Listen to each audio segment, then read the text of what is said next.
O Crispin Glover só pode ter uma máquina do tempo, porque De Volta para o Futuro tem mais de 30 anos e o cara fica mais jovem. Shazukara!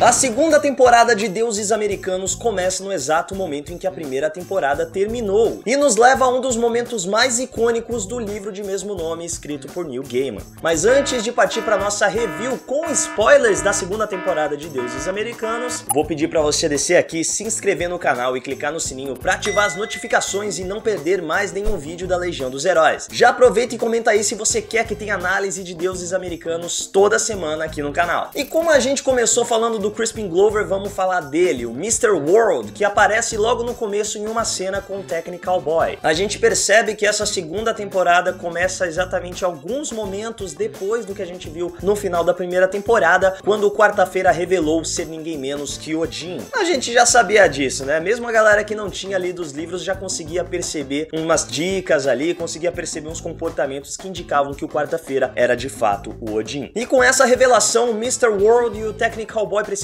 reunir todas as forças dos novos deuses para combater os deuses antigos. E para isso eles vão para uma instalação secreta do governo utilizar todas as armas que eles têm à sua disposição, enquanto o Technical Boy ficou encarregado de encontrar a Mídia. O que vai ser bem complicado, já que a Gillian Anderson, a atriz que interpretou a Mídia na primeira temporada, abandonou a série, assim como os antigos produtores. Entre eles o Bryan Fuller, que é o cara, a mente criativa que estava dando vida a tudo que a gente viu de maravilhoso em Deuses Americanos na primeira temporada. E por mais que tenha gente que acredite, o produtor não influencia nas coisas, é o diretor que manda na verdade, a gente consegue sentir sim que tem uma diferença do tom da segunda para a primeira temporada. O visual eles conseguiram manter magnífico. Na verdade, esse primeiro episódio da segunda temporada eu acho que é um dos episódios mais bonitos que a gente teve em toda a série Deuses Americanos. As cores estão muito vibrantes, os cenários são magnificamente montados, tudo é realmente muito bonito, mas eu senti que a história mudou ligeiramente, talvez porque os novos produtores estão tentando dar uma nova identidade, ou foi uma decisão de roteiro mesmo, enfim, dá pra sentir algumas mudanças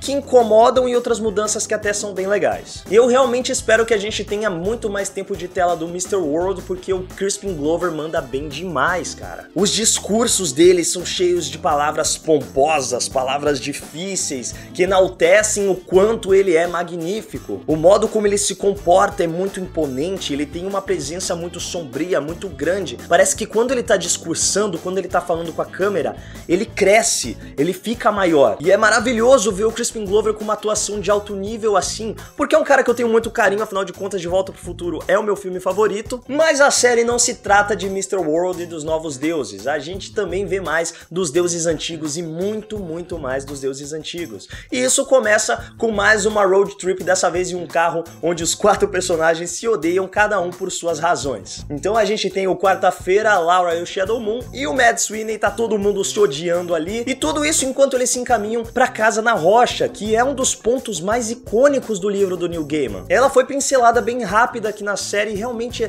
não tem tanto tempo de tela, né? Não tem tanto tempo de livro também, mas ela é descrita de uma maneira tão minuciosa, de uma maneira tão gostosa, que você lembra sempre da Casa na Rocha como um ponto de muita importância no livro. E realmente é um ponto de muita importância, afinal de contas é onde acontece o Conselho de Guerra dos Deuses Antigos. E foi legal que o Odin trouxe a mesma explicação para a série que existia no livro. Existem lugares espalhados pelo mundo que concentram uma energia espiritual muito maior do que outros. Geralmente nesses lugares são construídas igrejas, catedrais, mecas, mesquitas, enfim, construções que demonstram o amor dos fiéis pelos seus deuses. Mas no caso dos Estados Unidos, a maioria desses pontos acabou atraindo atrações de beira de estradas. E é por isso que a gente tem tantas atrações de beira de estrada que trazem muita gente para ver as coisas que tem ali, e as próprias pessoas não sabem o que motiva elas a visitarem esses lugares. O próprio Wright, que construiu a Casa na Pedra, não sabia muito bem por que ele estava sendo motivado a fazer isso. E que visual maravilhoso da Casa na Pedra. Eu confesso, quando eu li o livro, eu não imaginei que ele fosse tão grandioso, tão bonito assim. Eu acho que a versão que eles mostraram na série conseguiu ser ainda mais fantástica do que a minha imaginação. E outra coisa muito legal é que a gente finalmente viu os deuses antigos reunidos. A gente tinha visto na primeira primeira temporada muito de uma introdução. Os personagens eram apresentados, eles tinham os seus arcos, enquanto isso a gente via a história do Shadow Moon com o Odin, que viajava pelos Estados Unidos tentando recrutar esses deuses antigos. Agora aqui a gente teve os deuses antigos reunidos e alguns deuses apresentados que a gente ainda não tinha visto. A cena da reunião tava muito cheia de CGI?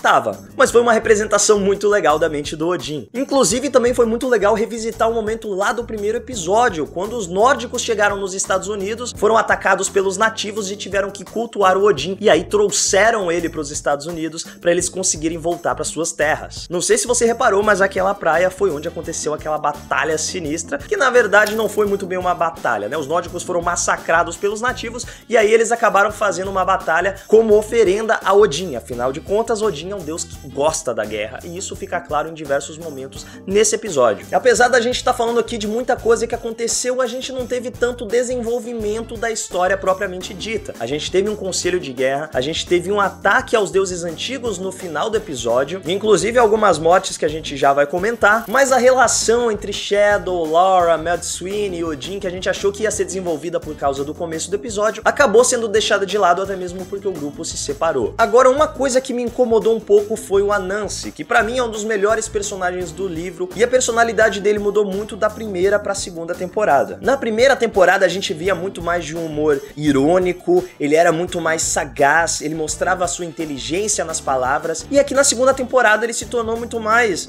profano. É um cara que fica falando palavrão toda hora, é um cara que dá risada na cara do Shadow, ele tem o seu humor irônico, mas ele tá muito mais provocativo. Eu não sei se isso é uma coisa desse momento, mas eu acho que eu prefiro muito mais o Anansi antigo. Inclusive quando ele falou que tem um filho parecido com o Shadow, aliás, foi o Shadow, né, que se comparou à família do Anansi, eu achei que eles também iam trazer uma referência a Filhos de Anansi, que é outro livro escrito pelo Neil Gaiman também, muito premiado e muito aclamado. Mas ainda assim o personagem tem muita presença quando ele tá em tela. Visualmente ele é impecável, é do jeito que você imagina quando você tá lendo o livro. E assim como o Crispin Glover, ele também consegue se destacar quando ele tá falando em cena. Você presta atenção nele, a menos que ele esteja do lado do Quarta-feira, que assim como na primeira temporada, continua roubando a cena. O Ian McShane tem muita presença, é um cara que tem uma voz muito boa de se ouvir, um olhar diferente, um olhar mesmo, né, porque o outro olho é de vidro. É um cara que quando tá falando, você quer prestar atenção, você quer entender o que ele tá dizendo, e realmente condiz com o que é o Odin no livro. A Laura ficou um pouco solta nesse episódio e não dá nem pra gente especular o que pode estar acontecendo, já que todo o arco da Laura é bem original da série, né? Ela tem uma participação muito menor no livro, enquanto aqui na série eles estão dando muito mais importância pra ela e trazendo um mistério diferente. E é legal a dinâmica entre a Laura e o Mad Sweeney, porque eles se odeiam genuinamente, o Mad Sweeney ainda mais, porque tudo que ele quer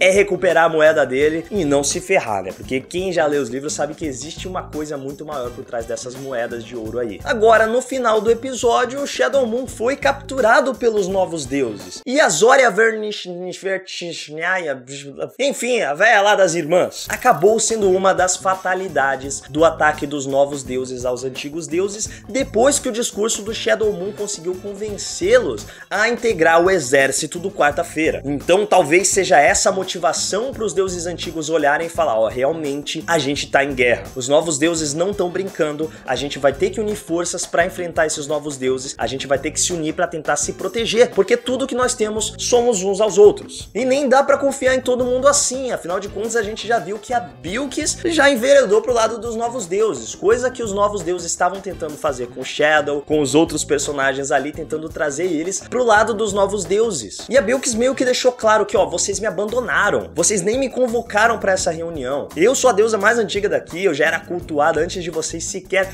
existirem e vocês não lembraram de mim. Foram os novos deuses que estenderam a mão para Bilquis, que ofereceram os aplicativos de encontro, onde ela conseguia manter os seus adoradores. Foi através da tecnologia que ela se manteve viva e é por isso que ela enveredou pro lado dos novos deuses. Mas e aquele rosto do Odin no final do episódio? Eu não sei se tava realmente em luto naquele momento em que a Zoria morreu no ataque ou se tinham outras coisas passando pela cabeça dele, porque ele deu um olhar diferente pra câmera quando ele percebeu que a Zoria estava morta e que os outros personagens começaram a crescer um ódio dentro deles, inclusive o Chernoborg, que é mais um personagem, mais um ator incrível. E eu também quero ver como eles vão encontrar uma nova mídia. O Technical Boy tá atrás dela, é legal essa dinâmica dos novos deuses porque eles são muito dinâmicos. Tô repetindo por palavras. Então realmente a mídia pode vir como outra atriz, pode vir até como um ator, porque eles estão sempre em constante evolução. Então a gente vê o próprio Mr. World sempre com o rosto mudando. A mídia se manifestou de maneiras diferentes pro Shadow, tentando trazer ele como um aliado dos novos deuses. Então agora ela pode muito bem ser trazida como qualquer outro ator. Mas a Gillian Anderson mandava bem demais, então é por isso que a gente vai sentir falta dela. A gente acabou não mencionando, mas a atriz que interpretou a Páscoa também abandonou a série, e pelo jeito ela só vai ser deixada de lado ali pelo que o Anansi falou, né? Diz que ela não quer comparecer por causa da matança dos coelhos do Odin. Enfim, uma desculpinha pra não trazer outra atriz no lugar da personagem, já que no caso da Páscoa não tem como ficar moldando o rosto dela. Agora que o Shadow foi levado pelos novos deuses, a gente deve ter uma missão de resgate. E eu espero ter mais do Crispin Glover também tentando convencer o Shadow a ir pro lado dele, porque eu ia ficar muito dividido nessa situação, do lado Odin, do outro Mr. World, que são personagens com presenças muito fortes. O Shadow vai ter que ter uma cabeça muito forte aí pra não enveredar pro lado errado, rapaz. Mas será que existe realmente um lado errado em Deuses Americanos? Comenta aí quais foram as suas impressões do primeiro episódio da segunda temporada de Deuses Americanos, e já aproveita pra seguir a Legião dos Heróis nas nossas redes sociais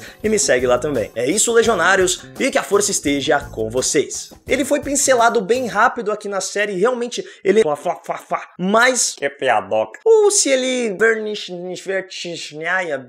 voltando com uma alta atuação. Atuação, isso é. Alta atuação.